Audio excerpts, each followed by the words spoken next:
আল্লাহ নবীর বিরহ বেদনা সহ্য করতে পারেন নাই। এমনকি হযরত বেলালের আযানের রুহানিয়ত এত কঠিন, বাইতুল আকসার নব্য মুসলমান যারা হয়েছিল, নতুন মুসলমান, তারা পর্যন্ত আযানে কেঁদেছিল, স্থির তারা থাকতে পারে নাই। আর একটা আযান বেলাল দিবে। হযরতে বেলাল সিরিয়ার দামেস্কে ঘুমিয়ে পড়েছেন, রাত গভীর, তাহাজ্জুদের সময় নবী স্বপ্ন দেখাইলেন, বেলাল রে, কিরে বেলাল, তুমি আমার সঙ্গে কেমন জুলুম শুরু করছো বেলাল? কতদিন তুমি আমার জিয়ারতে আসো না? বেলাল রে, তুমি আমার জিয়ারতে তাড়াতাড়ি আসো। আল্লাহর নবী ডাকতেছে, বেলাল আমি নবীজির জিয়ারতে আই রে বেলাল। ইমাম তাকিউদ্দিন সুবকি আশ-শিফাউস সাকামের মধ্যে তিনি লেখেন, স্বপ্ন দেখতেছিলেন বেলালকে। নবীজি বলতেছে, বেলাল আসো, তাড়াতাড়ি আসো, তুমি আমার সঙ্গে কেন জুলুম করতেছো, অন্যায় করতেছো? বেলাল রে, তুমি আমার জিয়ারতে তাড়াতাড়ি আসো। স্বপ্ন দেখার পরে একটা দূর বললেন বেলাল, আহারে, সিরিয়ার দামেস্ক থেকে বের হয়ে গেলেন, সুদূর দামেস্ক থেকে মদিনাতে চলে আসলেন। আহা, তাহাজ্জুদের সময় মদিনা যখন নিরিবিলি, নবীজি রওজা মুবারকের চারপাশে তখন কাঠের জালি দিয়ে রওজা শরীফ ঘিরে রাখা হয়েছিল।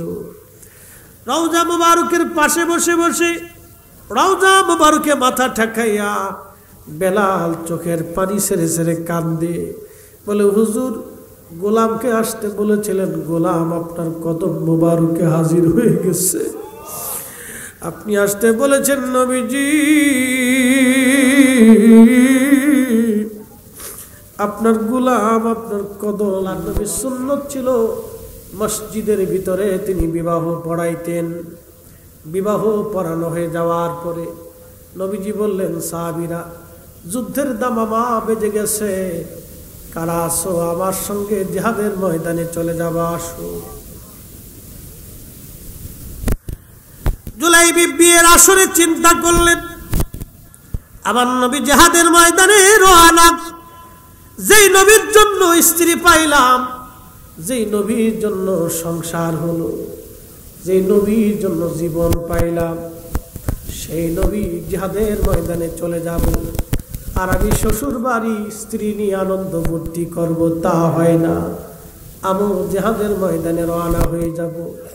স্ত্রী না দেখেই জুলাইবি রাদিয়াল্লাহু আনহু জিহাদের ময়দানে রওনা হয়ে গেলেন।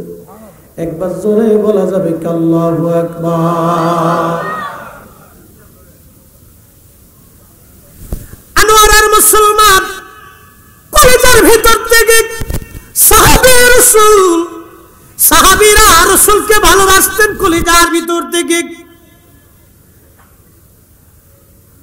লা ইউমিন, ইমানদার হবা না, ইমানের স্বাদ তুমি পাবা না, হাত্তা আকুনা হাব্বা ইলাইহি মিন ওয়ালিদিহি ওয়া ওয়ালাদিহি, তোমার বাবা মা, সন্তান সন্ততি, তুমি কলিজার ভিতর থেকে সন্তানকে যেমন তুমি ভালোবাসো, মা কলিজার ভিতর থেকে সন্তানটাকে ভালোবাসি, এ উম্মত, ওই কলিজার ভিতর থেকে আমি রাসূলকে যতক্ষণ ভালো না বাসবা, ঈমানের স্বাদ তুমি নিতেই পারবা না, ঈমানের লজ্জত তোমার অন্তরে আসবে না। এই জন্য আল্লামা ডক্টর ইকবাল লিখেছেন, মগজ করা রূহে ঈমান জানে দিন, হাসতে হুব্বে রাহমাতুল লিল আলামিন। মগজ করা রূহে ঈমান জানে দিন, হাসতে হুব্বে রাহমাতুল লিল আলামিন।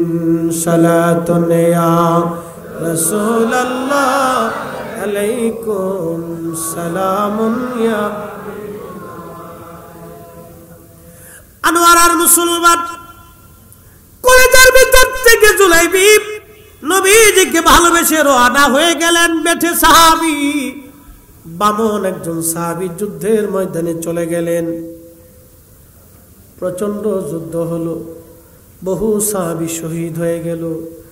আল্লাহর নবী বললেন, সাহাবীরা রে, যারা শহীদ হয়েছে তোমরা কবর খনন করো, আর শহীদ সাহাবীদেরকে এনে এনে কাতার করে করে শোয়াও। আল্লাহর পথে যারা শহীদ হয়ে যায় তাদের কোনো গোসল করা হয় না, বিনা গোসলে তাদেরকে দাফন করা হয়। এই জন্য কিয়ামতের ময়দানে তারা রক্তমাখা শরীর নিয়ে আল্লাহর আদালতে দাঁড়াবে। আল্লাহ সবই জানে। তারপরে আমার আল্লাহ জিজ্ঞেস করবে, শহীদরা রে, কি জন্য তোমরা এখানে দাঁড়াইছো? তোমাদের শরীরে রক্ত কেন? বলে, আল্লাহ তোমার দিন কায়েম করতে যাই আমরা শহীদ হয়েছিলাম, আমাদেরকে বিনা গোসলেই দাফন করা হয়েছে। আল্লাহ ডাক দিবে, শহীদরা রক্তমাখা অবস্থায় আমি মালিকের দরবারে উপস্থিত হয়েছো, যাও বিনা হিসাবে আজকে তোমাদেরকে আমি আল্লাহ জান্নাতি বানিয়ে দিলাম। শাহাদাতের তামান্না নিয়ে জুলাইবি আবার নবীজির পিছে পিছে রওনা হয়ে যুদ্ধের ময়দানে। বহু সাহাবী শহীদ। নবীজি বললেন, কাতার করে শোয়াও। সব শহীদ সাহাবীদেরকে নিয়ে আসা হলো, কাতার করে সিরিয়াল করে শুয়ে রাখা হলো। আল্লাহর নবী সবার চেহারা থেকে কাপড় উঠাইয়া একটা বার নজর বলাইয়া সাহাবীদেরকে বিদায় দিতে লাগলেন। কলিজার টুকরা সাহাবীরা রসুলের জন্য আজকে ময়দানে এসে জীবন কুরবানি করে তারা শহীদ হয়ে গেছে। সব সাহাবী দেখার পরে নবীজি বললেন, সাহাবীরা রে, তোমরা কি সবার লাশ আনছো? সাহাবীরা বলেন, হ্যাঁ ইয়া রাসূলুল্লাহ, আমরা কারো লাশ ময়দানে রাখি নাই, সবার লাশ আমরা নিয়ে আসছি। আল্লাহর হাবিব ডাক দিয়ে বললেন, সাহাবীরা রে, তোমরা সবার লাশের কথা বলো, কিন্তু আমার জুলাইবিবকে তো আমি দেখি না, কারণ কি? বলো, আমার জুলাইবিব কোন জায়গা আছে? বলে, হুজুর আমরা শুনছি জুলাইবিব শহীদ হয়ে গেছে ইয়া রাসূলুল্লাহ। নবীজি ডাক দিয়ে বলতেছে, সাহাবীরা রে, সারা ময়দান তন্ন তন্ন করে তালাশ করে দেখো আমার জুলাইবিব কোথায় আছে। মা নাই, তার বাবা নাই, সংসার নাই, ঘর নাই, তার বাড়ি নাই, বংশের পরিচয় নাই। একজন বামন বেঠে সাহাবী রসুলকে ভালোবাসছে।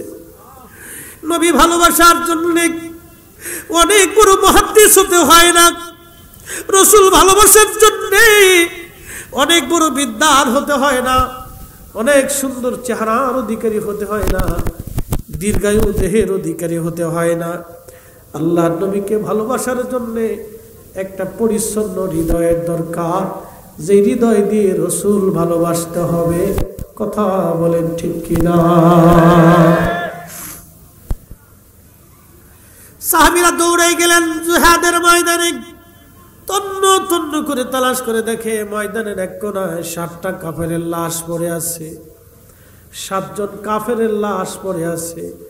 দেখতেছে এই 7 জন কাফেরের লাশের নিচে ছোট্ট বামন বেঠে সাহাবী জুলাইবিব রাদিয়াল্লাহু আনহু পড়ে আছে। টেনে বের করে নিয়ে আসলেন। দেখলেন সাহাবী জুলাইবিব আর দুনিয়াতে নাই। শাহাদাতের অবিশুদ্ধা পান করে 7টা কাফেরের নিচে এসে পড়েছিল শহীদ হয়ে। ছোট্ট সাহাবীকে তুলে আল্লাহর নবীর বারগাহে নিয়ে আসার পরে নবীজি বললেন, সাহাবীরা রে, জুলাইবিব ছোট্ট কাল থেকে আমার কাছে বড় হয়েছে। মা নাই, বাবা নাই, বংশের কোনো পরিচয় নাই, কোনোদিন আমার দরবারে খাইছে, কোনোদিন না খেয়ে থাকছে। পোশাক ছিল না, বাড়ি ছিল না, কিচ্ছু ছিল না তার। আমি রসুলের দরবারে কাটাইয়া মদিনার সবচেয়ে সুন্দরী ধনাঢ্য পরিবারে আমি তাকে বিয়ে দিয়েছিলাম, আমি নবীর ইচ্ছা করে। সাহাবীরা রে, আমার জুলাইবিব স্ত্রী নিয়ে শ্বশুর বাড়ি থাকতে পারত, কিন্তু আজ আমি রসুলের মহব্বতে আমার সঙ্গে জুলাইবিব আজকে ময়দানে এসে শহীদ হয়ে গেছে সাহাবীরা।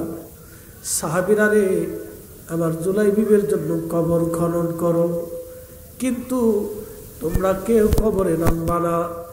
আমি নিজে কাঁধে করে আমার জুলাইবিবকে আজকে নিয়ে আমি নবী নিজে তারে কবরে নামাইব। চিৎকার করে বলেন না ইয়া রাসূলুল্লাহ, হে রাসূল তোমায় ভালোবাসি, অন্তরে শুধু মুখে নয়, জান্নাতের আশা নয় হে রাসূল, জাহান্নাম কেউ ডরি না। তোমায় পাওয়ার আশায় মন ছুটে যাই মদিনায়, তোমায় পাওয়ার আশায় মন ছুটে যাই মদিনায়, এ আশিক দিদার দাও না, আর দূরে থাকিও না, এ গোলামে দিদার দাও না, আর দূরে থাকিও না। হে রাসূল তোমায় ভালোবাসি, অন্তরে শুধু মুখে নয়, জান্নাতের আশা নয় হে রাসূল, জাহান্নাম কেউ ডরি না।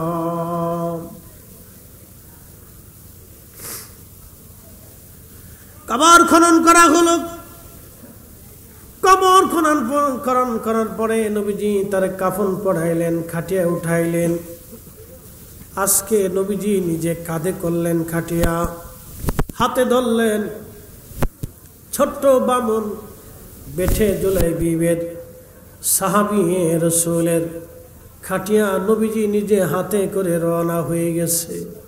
উম্মত, নবী উম্মতকে নিয়ে রাসূল করিম নিজে হাতে করে খাটিয়া নিয়ে যাচ্ছে। আজ আল্লাহর নবী জুলাইবিবের কবরের ভিতরে নামলেন। নবীজি নিজে নেমে নিজে হাতে জুলাইবিবকে কবরের মধ্যে শোয়াই দিলেন। আহা, জুলাইবিবের দাফন হয়ে গেল। নবীজি মদিনায় ফিরে আসলেন।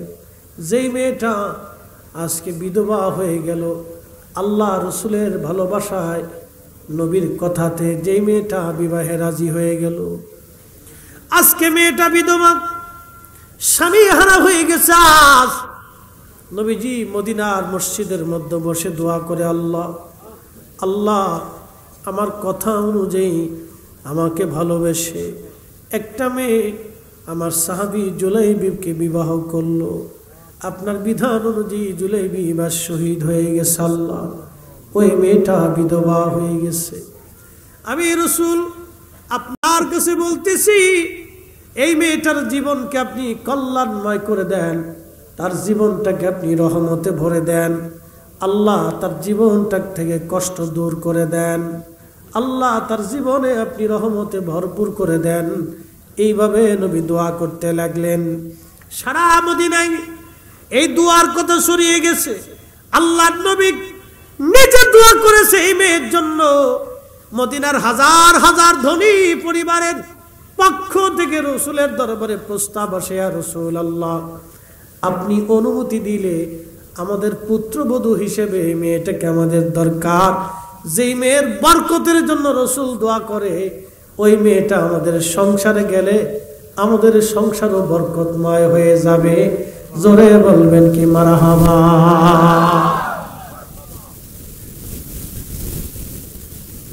আল্লাহর নবীর দোয়াটা ব্যাপারে সাহাবীদের কত কঠিন আরজি। নবী দোয়া করেছেন। সারা মদিনাতে ওই মেয়ের মতো সম্মানী মেয়ে আনসারী পরিবারে আর কারো ছিল না। আল্লাহর নবী ওই মেয়েটার বরকতের জন্য দোয়া করলেন। শুধু একটা দোয়ার কারণে সাহাবীরা পাগল পারা হয়ে গেল। তাহলে বুঝেন তো সাহাবীরা আমার রাসূলের জন্য কেমন দেওয়ানা ছিল।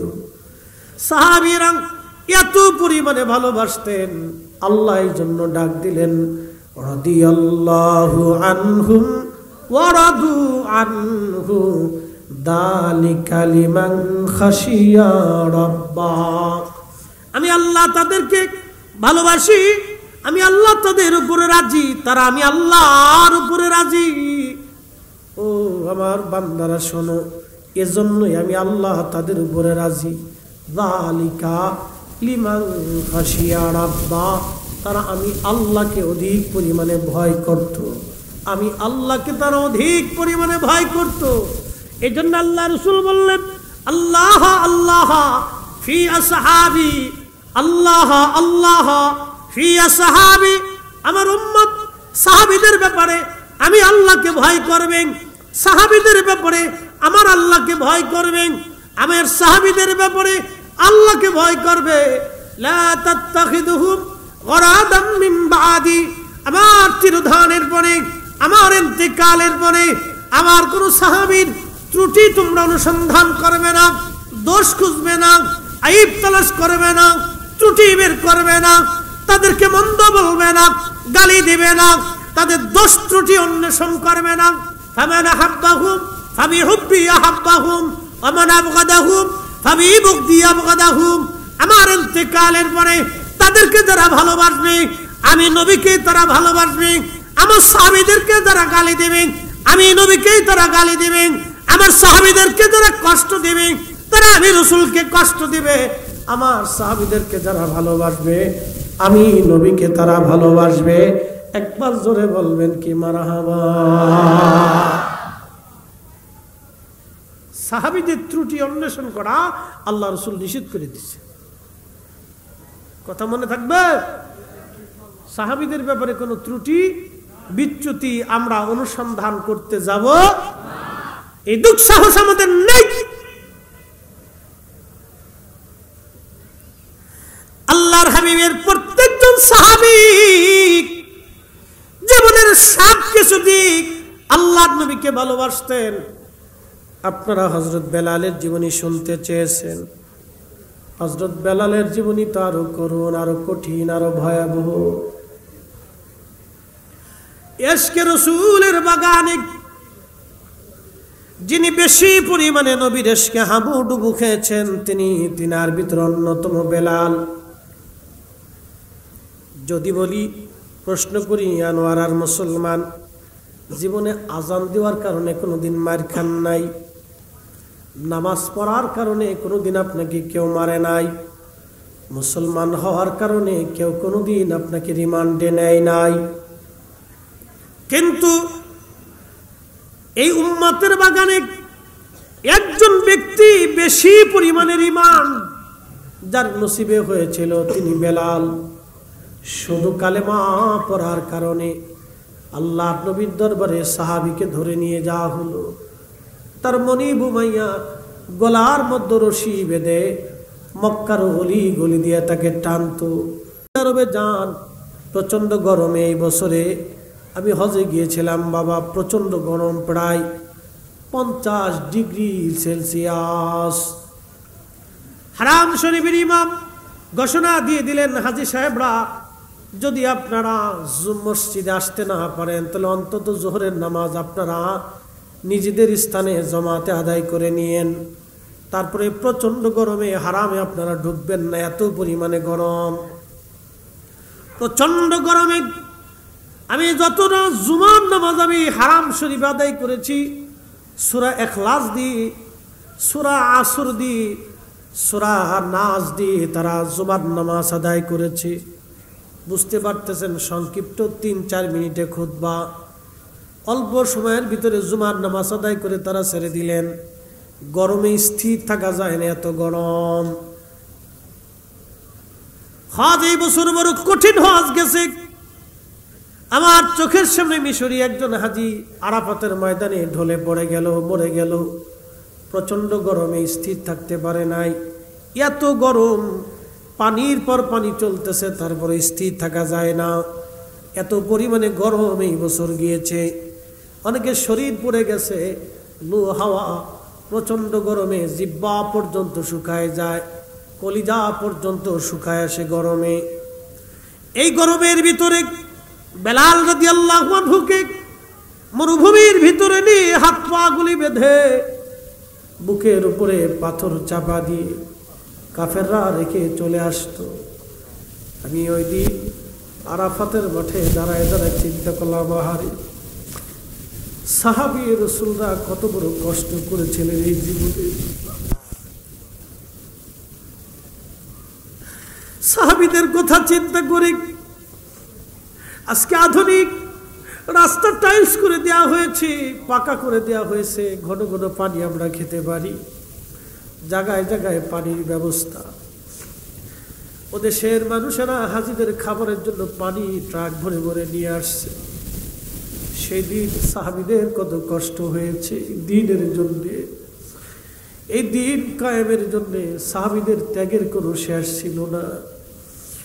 খাব্বাব রাদিয়াল্লাহু আনহু, বেলালের কথা যেহেতু আসছে, আর একজন সাহাবীর কথা বলে যায়।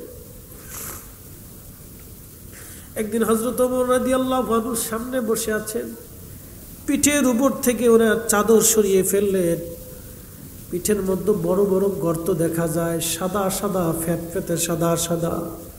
হযরত ওমর বলেন, খাব্বাব রে, তোমার কি জীবনে কোনোদিন বসন্ত হয়েছিল নি? জায়গায় জায়গা থেকে গোশত উঠে গেছে, কারণ কি? খাব্বাব রাদিয়াল্লাহু আনহু কেঁদে ফেললেন, ইয়া আমিরুল মুমিনিন, বসন্ত কোনোদিন আমার হয় নাই। এইগুলি আমার দিন কবুলের বিনিময়ে, কালেমার বিনিময়ে পিঠের গোশতগুলি দিয়ে দিছি, কিন্তু ঈমান দেই নাই। চিৎকার করে বলবেন আল্লাহু আকবার। ইয়া রাসূলুল্লাহ, ইয়া হাবিবাল্লাহ, আমরা আপনার গুনাহগার উম্মত, বিনিময়ে কিছুই দিতে পারি না আপনাকে। ইয়া রাসূলুল্লাহ, উনজুর হালানা, ইয়া হাবিবাল্লাহ, নবীজি আপনার সাহাবীদের কথা শুনে শুনে আপনার উম্মতের দিলের পরিবর্তন হয়, আমাদের কাছে কষ্ট লাগতেছে। হযরত ওমর চোখের পানি ছেড়ে দিয়ে বলেন, খাব্বাব, কি হয়েছিল সেই দিন বলবা কি? খাব্বাব রাদিয়াল্লাহু আনহু বলতেছিলেন, আয়া আমিরুল মুমিনিন, আমি দিন কবুল করে চলে গেলাম, আমি ছিলাম কামার, আমি অস্ত্রপাতি দিয়ে, লোহা দিয়ে অস্ত্রপাতি বানাইতাম, আমি কয়লার ভিতরে হাওয়া দিয়ে আগুনগুলি জ্বালিয়ে ওই আগুন থেকে আমি লোহা দিয়ে অস্ত্রপাতি বানাইতাম।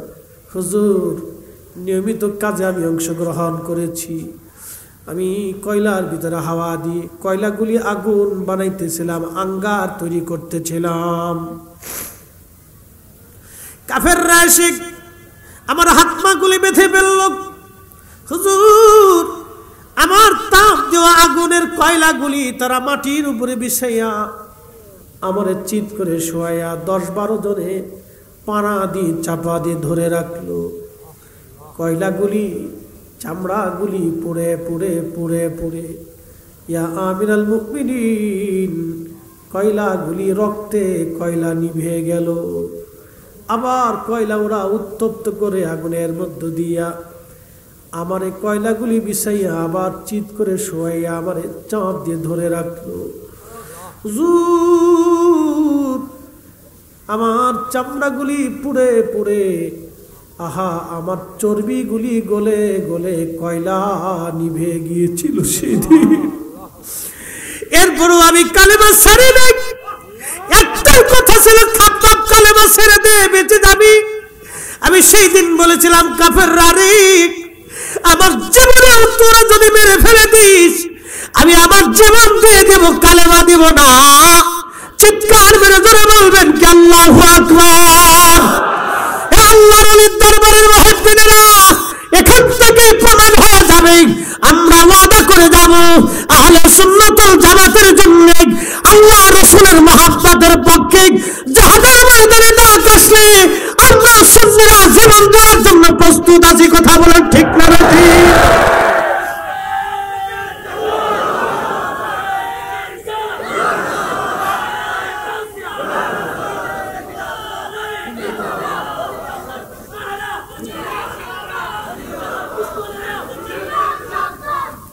জাগো সুন্নি মুসলমান বলো সুন্নি মুসলমান, জাগো সুন্নি মুসলমান বলো সুন্নি মুসলমান।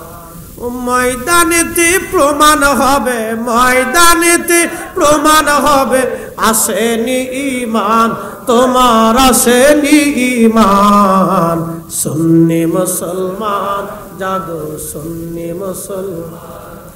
আমরা হলাম নবীর সেনা, ভয় করি না বুলেট বোমা, ঠিক কিনা? আমরা হলাম নবীর সেনা, ভয় করি না বুলেট বোমা। ইতিহাসে লেখা আছে কারবালার প্রমাণ। হাত উঁচু করে বলেন ঠিক কিনা? সুন্নি মুসলমান জাগো সুন্নি মুসলমান, আহা সুন্নি মুসলমান জাগো সুন্নি মুসলমান। ময়দানেতে প্রমাণ হবে, ময়দানেতে প্রমাণ হবে, আসেনি ঈমান। সুন্নি মুসলমান জাগো সুন্নি। বন্ধুগণ আমার, খাব্বাব রাদিয়াল্লাহু আনহু বলতেছি, আমিরুল মুমিনিন, আমার ওই দিন থেকে ঘা হয়ে গোশতগুলি খসে খসে পড়ে গেল। আমার পিঠের মধ্য থেকে আজ গোশত না, এটা কালেমার বিনিময়ে।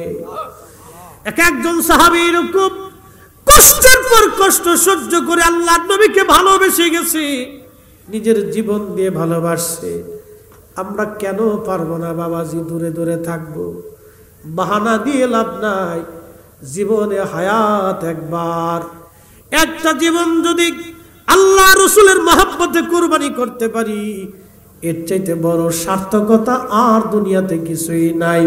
কথা বলেন ঠিক কিনা? শাহাদাতের মতো মউত, শ্রেষ্ঠ মউত পৃথিবীতে আর কিছুই নাই।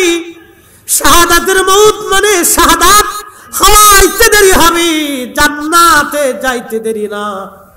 শাহাদাতের মউতের চাইতে শ্রেষ্ঠ মউত আর নাই। আনোয়ার মুসলমান, হযরত বেলালকে মরুভূমির ভিতরে এইভাবে বেঁধে রেখে আসা হতো। প্রচন্ড লু হাওয়া, গরমে তার জিহ্বাগুলি কলিজাগুলি শুকায় যাইতো, পানি দেওয়া হতো না। মরুভূমির ভিতরে প্রচন্ড গরম কি জিনিস যদি না যাবেন বুঝবেন না। এত প্রচন্ড গরম, শুধু হুশ ফিরে আসলে বেলাল বলতেন, আহাদ আহাদ, আল্লাহ এক, আল্লাহ এক, আল্লাহ এক। কুল হুয়াল্লাহু আহাদ, আল্লাহুস সামাদ, লাম ইয়ালিদ ওয়া লাম ইউলাদ ওয়া লাম ইয়াকুল লাহু কুফুয়ান আহাদ।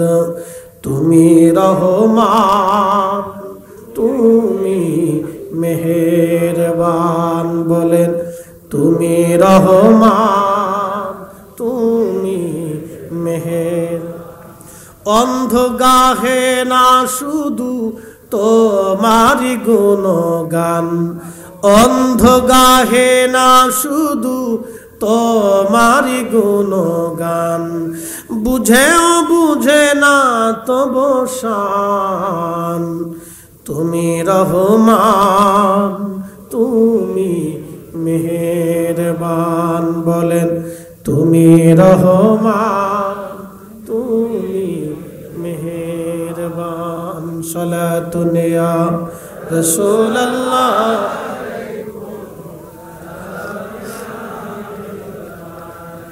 সালাতুন ইয়া রাসূল।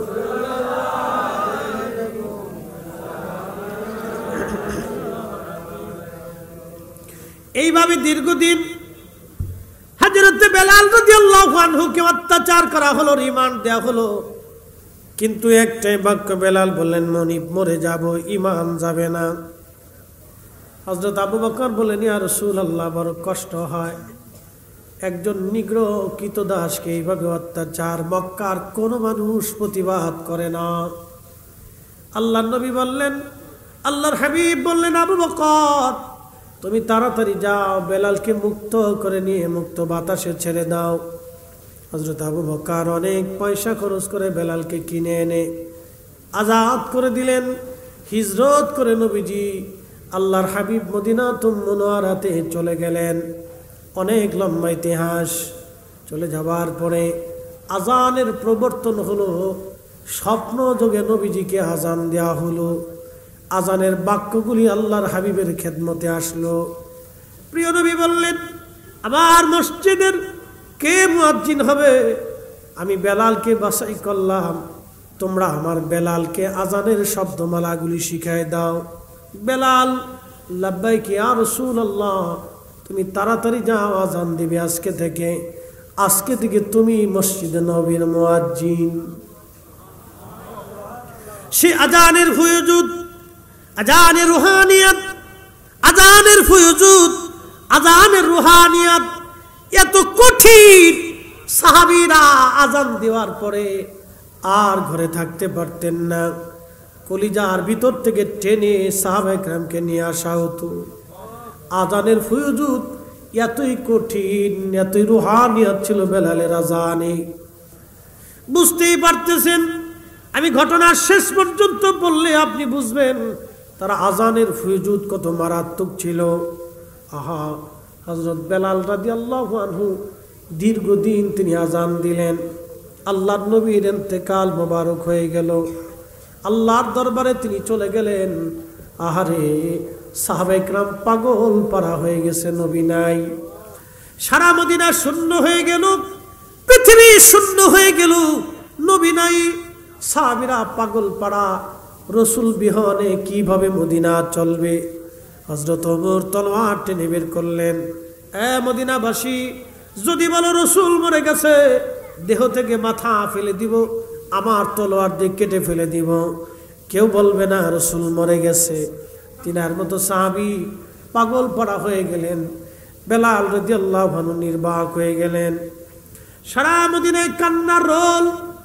এইভাবে কিছুদিন চলার পরে আহা, হযরত বেলাল একদিন বলতেছেন, আবু বকর, আমি আর আজান দিতে পারবো না, আজান দেওয়া আমার পক্ষে আর সম্ভব না।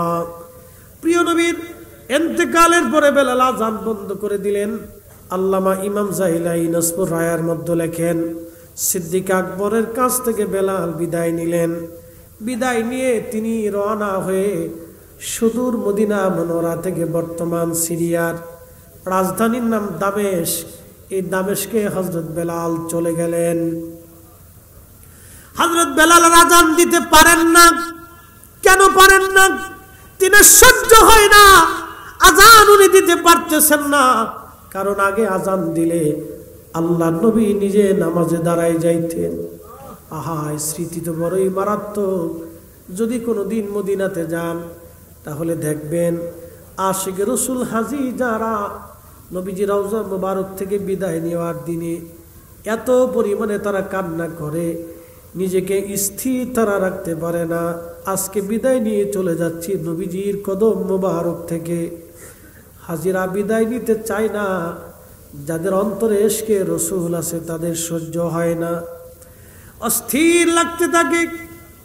কোন কোন হাজির অনুমতি নাই, সেটা ভিন্ন কথা, কিন্তু কোন কোন হাজির জীবনে অস্থির পেরেশান হতে থাকে।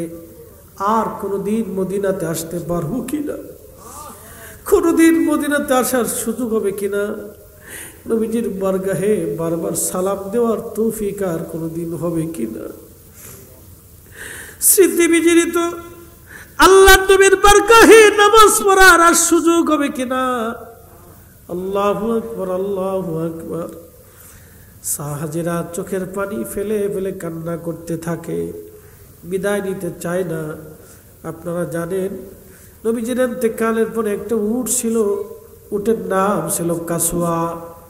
উট যখন কান্না করে সে মানুষের মতো চিৎকার মেরে মেরে জোরে জোরে উটের কান্না হয়। কাসওয়া উট বিরহ বেদনা সহ্য করতে না পেরে 3 দিন একাধারে সে কান্না করেছিল। নবীর বিরহ বেদনা একটা প্রাণী সহ্য করতে পারে নাই। পানি খাওয়া বন্ধ করে দিল কাসওয়া, খাবার খাওয়া বন্ধ করে দিল কাসওয়া। তাকে কেউ পানি পান করাইতে পারে না, তাকে কেউ খাওয়াইতে পারে না। রসুল নাই, কাসওয়া কাকে নিয়ে বেঁচে থাকবে? শেষ পর্যন্ত মদিনার একটা কুয়ার মধ্যে ঝাঁপিয়ে পড়ে কাসওয়া আত্মাহুতি দিল। নবীর বিরহ বেদনা এত কঠিন, একটা প্রাণী পর্যন্ত স্থির থাকতে পারে নাই সেই দিন। বুঝতেই পারতেছেন হযরত বেলালের অবস্থা কেমন। তিনি তো আশিক রসুল ছিলেন, চলে গেলেন সিরিয়াতে, আর আজান দেন নাই। নবীর বিরহ বেদনার মধ্যে ইন্তেকালের পরে তিনি 2টা আজান মাত্র দিয়েছিলেন। একটা আজান দিয়েছিলেন সিরিয়ার বর্তমান ফিলিস্তিনের বাইতুল আকসা মসজিদে একটা আজান দিয়েছিলেন। যেই দিন হযরত ওমর বাইতুল আকসা দখল করেছিলেন, হযরত বেলাল রাদিয়াল্লাহু আনহু সেদিন উপস্থিত ছিলেন। হযরত ওমর বললেন, বেলাল একটা আজান আপনি দেন। বেলাল বললেন, না ইয়া আমিরাল মুমিনিন, আমাকে অনুরোধ করবেন না, নবীর ইন্তেকালের পরে আর আমি আজান দিতে পারি নাই, আমি আজান দিতে পারি না, আমার কষ্ট হয়। বলে বেলাল, না, একটা আজান আপনি বাইতুল আকসায় দিয়ে যান, বহু আজান আপনি মদিনাতে দিয়েছেন, একটা আজান আপনি বাইতুল আকসায় দেন। আপনি কাবায় আজান দিয়েছেন, মদিনাতে আজান দিয়েছেন, একটা আজান আপনি বাইতুল আকসাতে দেন। হযরত ওমরের বারবার অনুরোধে বেলাল উঠে গেলেন। বাইতুল আকসায় দাঁড়ায় যখন আজান শুরু করলেন, আহা, আবু দারদা রাদিয়াল্লাহু আনহু উপস্থিত ছিলেন, হাজার হাজার সাহাবী উপস্থিত। সমস্ত সাহাবীরা কান্নায় ভেঙে পড়ল, কারণ বেলাল আজান দিলে আল্লাহর নবী নামাজ আসতেন। সেই স্মৃতিগুলি মনে পড়ার পরে সাহাবীরা পেরেশান হয়ে গেলেন। হযরত ওমরের মতো সাহাবী বাইতুল আকসার মাটির মধ্যে পড়ে গেলেন। তিনি মাটির মধ্যে শুয়ে শুয়ে কাঁদতে লাগলেন। আল্লাহ নবীর বিরহ বেদনা সহ্য করতে পারেন নাই। এমনকি হযরত বেলালের আজানের রুহানিয়ত এত কঠিন, বাইতুল আকসার নব্য মুসলমান যারা হয়েছিল, নতুন মুসলমান, তারা পর্যন্ত আজানে কেঁদেছিল, স্থির তারা থাকতে পারে নাই। আর একটা আজান বেলাল দিবে।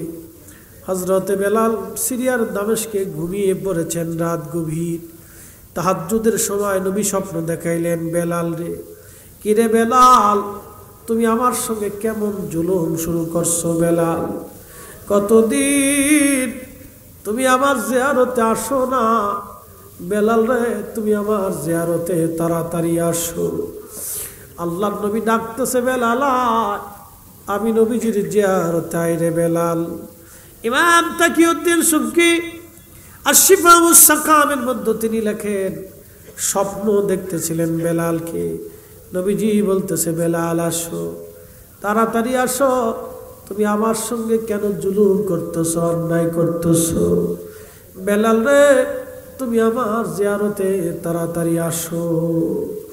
স্বপ্ন দেখার পরে একটা দূর বললেন বেলাল, আহারে, সিরিয়ার দামেস্ক থেকে বের হয়ে গেলেন, সুদূর দামেস্ক থেকে মদিনাতে চলে আসলেন। আহা, তাহাজ্জুদের সময় মদিনা যখন নিরিবিলি, নবীজি রওজা মুবারকের চারপাশে তখন কাঠের জালি দিয়ে রওজা শরীফ ঘিরে রাখা হয়েছিল।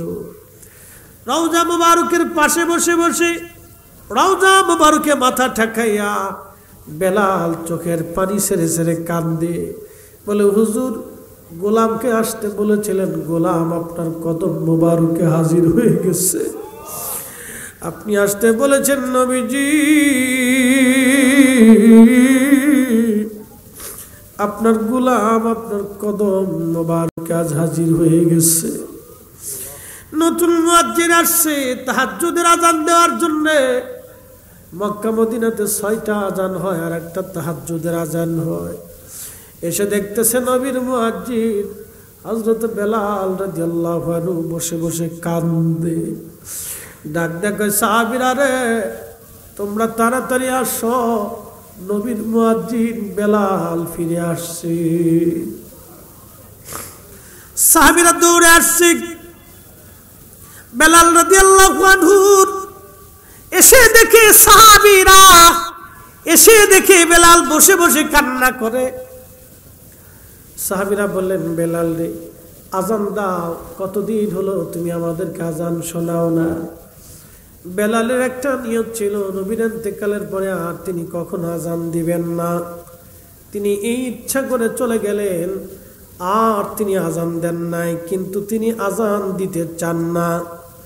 সাহাবীরা বারবার অনুরোধ করলেন, কারণ তিনার একটা ইচ্ছা, আমি কারে আজান শোনাবো, কে আমার আজানে নামাজ পড়াইতে আসবে, কে আজ ইমামতি করবে বলো, আমি কাকে আজান শোনাবো। আজান দিতে গেলে হযরত বেলাল নিজেকে স্থির রাখতে পারতেন না।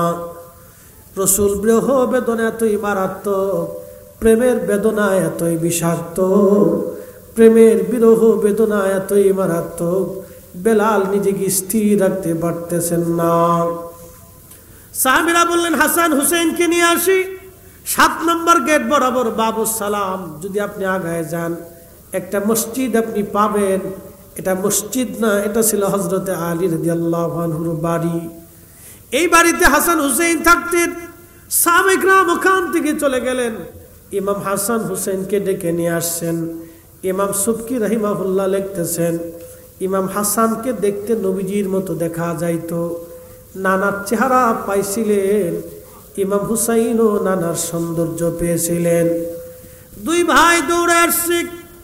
হযরত বেলাল এতক্ষণ রওজা শরীফে বসে বসে কান্না করতেছিল। ইমাম হাসানকে দেখার পরে তিনি উঠে আসলেন। ইমাম হাসানের বুকের মধ্যে মাথা ঠেকাইয়া ইমাম হাসানকে জড়িয়ে ধরে তিনি কাঁদতে লাগলেন। একবার ইমাম হুসাইনকে ধরে কাঁদে, আবার ইমাম হাসানকে ধরে ধরে কাঁদতেছিলেন।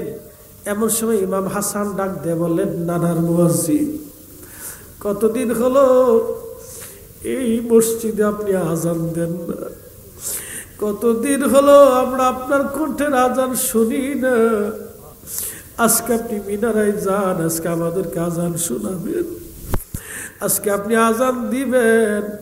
ইমাম হাসানের কথা শুনে হযরত বেলাল আর স্থির থাকতে পারেন নাই। যেই মহিলার ছাদের উপরে দাঁড়ায় বেলাল আজান দিতেন, সেই ছাদের সিস্টেম করে এখনো মসজিদে নববীতে ওই জায়গা করে রাখা হয়েছে। আজও ওইখানে দাঁড়ায়া মদিনার মুয়াজ্জিনরা ওইখানে দাঁড়ায় আজান দেয়। যদি মসজিদে নববীর ভিতরে যান, রিয়াজুল জান্নার ডান পাশে পিছনের অংশে দেখবেন সেই জায়গাটা এখনো আছে। ওই ছাদের উপরে দাঁড়াইলেন। ওটা বনু নাজ্জার গোত্রের এক মহিলা সাহাবীর ছাদ ছিল, খুব মজবুত উঁচা ছাদ। বেলাল দাঁড়ায় যখন টান দিছে, আল্লাহু আকবার, আল্লাহু আকবার, সারা মদিনার রন্দে রন্দে আজান ছড়িয়ে গেল। সাহাবীরা ঘর থেকে বের হয়, বেলালের কণ্ঠের আজান, কতদিন হলো এই আজানের আওয়াজ ভেসে আসে না। ঘর থেকে বের হয়ে দৌড় মারছে, আল্লাহু আকবার, আল্লাহু আকবার। সারা মদিনায় আজানের আওয়াজ ছড়িয়ে গেছে। মহিলারা পর্যন্ত বাচ্চা কাচ্চা নিয়ে দৌড় মারছে। বেলাল আজান দিচ্ছে আজকে। আবার যখন বেলাল বলে, আশহাদু আল্লা ইলাহা ইল্লাল্লাহ, মহিলাদের ঘর থেকে বের হয়ে বাচ্চারা, শিশুরা, বৃদ্ধরা সবাই বের হয়ে আসতেছে। সবাই কান্না করে। ইমাম সুবকি রাহিমাহুল্লাহ লিখতেছে, মদিনাতে এমন পরিমাণে কান্নার রোল পড়ে গেল, মদিনার শিশুরা কান্না করে, বাচ্চারা কান্না করে, মহিলারা কান্না করে। শুধু একটা আওয়াজ আসতেছিল, নবী কি ফিরে আসছেনি বলো, রাসূল কি ফিরে আসছেনি। আল্লামা ইমাম কিরমানি শারহে বুখারীর মধ্যে তিনি লিখতেছেন, একটা আওয়াজ বেশি আসতেছিল, রাসূল কি ফিরে আসছেনি, রাসূল কি ফিরে আসছেনি, রাসূল কি ফিরে আসছেনি। সারা মদিনায় কান্নার রোল, নবী কি ফিরে আসছেনি, রাসূল আসছেনি। এত পরিমাণে কান্না বেড়ে গেল, সারা মসজিদে নববীর চারপাশে মানুষে ভিড় জমে গেল। বেলাল যখন আশহাদু আন্না মুহাম্মাদার রাসূলুল্লাহ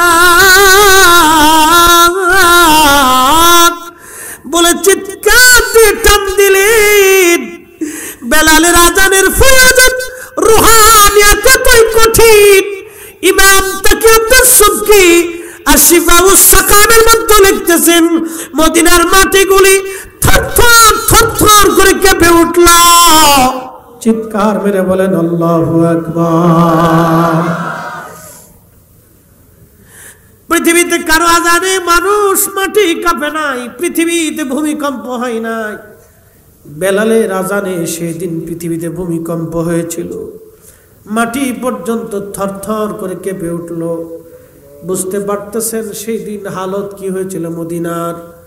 মদিনার মাটি পর্যন্ত আজানের এসকি বিরহ বেদনার সুরে মদিনার মাটি পর্যন্ত স্থির থাকতে পারে নাই। বলে হুজুর এটা কেমন? আমি পৃথিবীতে আল্লাহ পাক একটা সুরের মুজিজা দিয়েছিলেন দাউদ আলাইহিস সালামকে। সুরের মুজিজা আর রুহানিয়াতের কামালিয়াত আল্লাহ দিয়েছিলেন বেলাল রাদিয়াল্লাহু আনহুকে। তার আজানের রুহানিয়াত এতই মজবুত মাটি পর্যন্ত কেঁপে উঠল। আর হযরতে দাউদ আলাইহিস সালামের সুরের মুজিজা এতই কঠিন ছিল না। আল্লামা ইমাম কাসির আল বেদায়ের মধ্যে লেখেন, উনি 70টা সুরে জবুর তেলাওয়াত করতেন, একই টানে 70টা সুর উনি দিতেন। এতই সুরের মোহনাতে পড়ে পশু পাখিরা ছটফট করে মরে যাইতো। আল্লাহু আকবার বলেন। উনার সুরের মোহনাতে পড়ে পশু পাখিরা ছটফট করে মরে যাইতো, স্থির থাকতে পারতো না ওনার সুরে। চিন্তা করেন তো, এটা দাউদ আলাইহিস সালামের সুরের মুজিজা। হযরত বেলালের আজানের ফয়জত ওই দিনের জন্য এতই কঠিন। ইমাম সুবকি লিখতেছেন, মদিনার মাটি থরথর থরথর করে কেঁপে উঠল। আর হযরত বেলাল অজ্ঞান হয়ে পড়ে গেলেন, আর তিনি আজান দিতে পারেন নাই। সারা মদিনায় কান্নার রোল পড়ে গেল। বেলালের মতো আশিক নবীর দেখা পাইতাম, সালাতুন ইয়া রাসূলুল্লাহ আলাইকুম, সালামুন ইয়া হাবিবাল্লাহ। সাহাবী রাসূল এইভাবে নিজেদের দিলগুলি উজাড় করে দিয়ে রাসূলকে ভালোবাসতেন। আমাদেরকে সেইভাবে ভালোবাসতে হবে, দিল দিয়ে ভালোবাসতে হবে, অন্তর দিয়ে ভালোবাসতে হবে। আল্লাহর নবীর সাহাবী বেলাল রাদিয়াল্লাহু আনহু হুশ ফিরে আসলো। রওজা শরীফে যে দাঁড়ায় দাঁড়ায় কান্দে, বলে হুজুর আমি আসছিলাম, আমি আযান দিয়েছি, ইয়া রাসূলুল্লাহ গোলাম হাজির হয়েছিল, বিদায় নিচ্ছি। বেলাল রাদিয়াল্লাহু আনহু বিদায় নিয়ে চলে গেলেন। ওই বিরহ বেদনা সারা জীবন ওনার কোনোদিন যায় নাই। নবীর বিরহ বেদনা কোনোদিন ওনার যায় নাই। ওইভাবেই তিনি সিরিয়ার দামেস্কে ইন্তেকাল করলেন। আহা, সিরিয়ার দামেস্কে ওইভাবে বিরহ বেদনা নিয়ে থাকলেন, আর তিনি মদিনায় ফিরে আসেন নাই। কারণ ছিল একটাই, মদিনাতে আসলেই ওনাকে আজান দিতে বলবে সবাই, কিন্তু উনি তো সেটা পারতেছেন না। কারণ প্রেম বিরহ এতই মারাত্মক, এটা আমি আপনাকে ভাষায় প্রকাশ করতে পারবো না। একমাত্র আশিক রাসূল ছাড়া নবীর বিরহ বেদনা কেউ বুঝবে না। প্রেম বিরহ এতই মারাত্মক, আশিক ছাড়া কেউ বুঝে না। কি কথা বলেন, ঠিক কিনা? আল্লাহ বানাইলেন কত জাতি, হইল না তার প্রেম প্রীতি। আল্লাহ বানাইলেন কত জাতি, হইল না তার প্রেম প্রীতি। অবশেষে মানুষ বানায়, অবশেষে মানুষ বানায় প্রেমের কারণে। প্রেমের ডোরি বান্দরে মদিনার শনে, তোমরা প্রেমের ডোরি বান্দরে দিনার শনে আল্লাহুম্মা সাল্লি আলা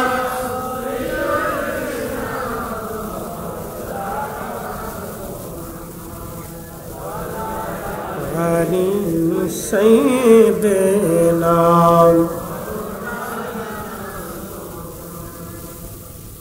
আল্লাহর হাবিবের মোহাব্বত এটা আলাদা একটা বিষয়, এটা সবার নসিবে হয় না। এই যে আপনাদেরকে একটা প্রশ্ন করি, সারা বাংলাদেশে অনেক মসজিদ আছে, সব মসজিদে কি এরকম মাহফিল হয়? কথা কন না কেন? হবে? বাংলাদেশে হাজার হাজার মসজিদে, এরা কিছু বুঝেই না। ইশকে রসুল এটা আলাদা একটা সাবজেক্ট, মোহাম্মদ রসুল এটা আলাদা ফাংশন। এটা আল্লাহ যাকে কবুল করে তার কলিজাতে আল্লাহ দিয়ে দেয়। কথা ঠিক কিনা? আবু জাহেলের কলিজাতে আল্লাহ দেয়নি। উতবা, শাইবা, মুগিরা, আবুল আহাব, যারা আল্লাহর হাবিবের কাছে ছিলেন, পাশে ছিলেন, ছোট কাল থেকে দেখছে, কিন্তু হযরত বেলালের কলিজার ভিতরে আল্লাহ দিয়ে দিলেন। একজন কৃতদাস নিগ্র, বর্তমান ইথিওপিয়া, আপনি যদি হজে যান তো দেখবেন আফ্রিকান হাজি আসে, পা ভিতরে ফাটা, মনে হয় যে 6 মাস গোসল করে না, একটা পাঞ্জাবি গায়ে দিয়ে হেঁটে হেঁটে চলে আসছে। একটা পাঁচ দেখলে, ওই মেসাজ দেখলে আপনি বুঝবেন এরা খুব দরিদ্র। একটা ছোট তসবি হাতে থাকে, ভিক্ষা চায় না। আফ্রিকান হাজিরা রাস্তার পাশে চুপচাপ বসে থাকে, কেউ কিছু দিলে খায়, না দিলে ওইখানেই পড়ে থাকে। আশ্চর্য হবেন, যে মানুষগুলি সুদূর পথ পায়ে হেঁটে চলে আসছে হজ করার জন্য, আহা, আল্লাহর হেরেমে চলে আসছে, রসুলের বরগাহে চলে আসছে, খুব অল্প টাকা দিয়ে এরা চলে আসে। আফ্রিকান হাজিদেরকে দেখলে আপনি আশ্চর্য হবেন, একই পোশাক, একই পাঞ্জাবি, আপনি দেখলে বুঝবেন যে কম দামি। একবার আমাদের পাঞ্জাবির তো একটু কোয়ালিটি আছে, দাম আছে, এদের পলিস্টার সিস্টেম, খুব কম দামের কাপড়, ওটা গায়ে দিয়ে চলে আসছে।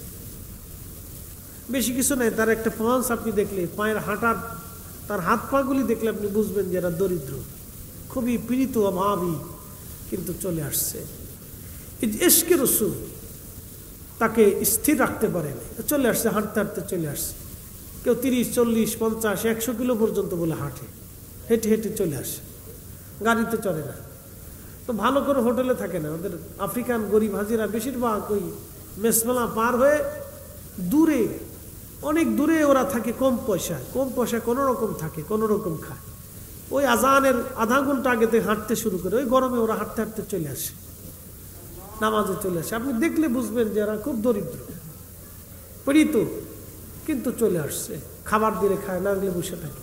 এরা বেলালের দেশের মানুষ। একসাথে বলবেন আল্লাহু আকবার।